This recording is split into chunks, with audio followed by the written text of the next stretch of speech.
Has God told you anything?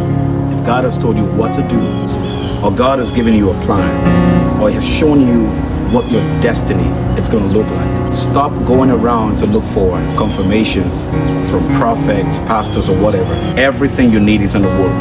Listen to this. There is a certain young prophet in 1 Kings chapter 13 from verse 1 to 26. God told him what to do, but on his way, you know what he did? An old prophet came up to him and said something opposite to what God has said. But this young prophet, instead of listening to God, he decided to listen to the old prophet. And the Bible said he died on his way. And guess who announced his death and said he was disobedient to God? The same old prophet who told him that God told me to tell you that you can do this, which was opposite to what God told this young man. So listen, sometimes when people come into your life and tell you things, they can use the scriptures. The devil can quote scriptures.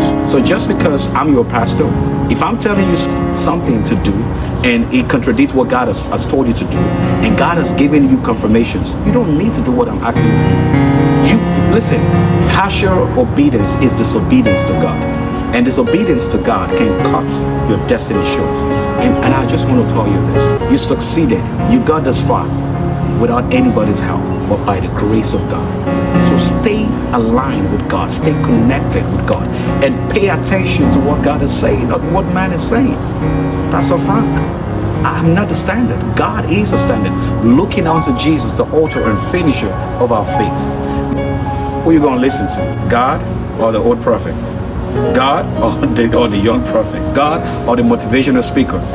You got to listen to God, and everything is in the Word, okay? This is your very boy, Dr. Frank, and I want to say, hear God and keep to His Word.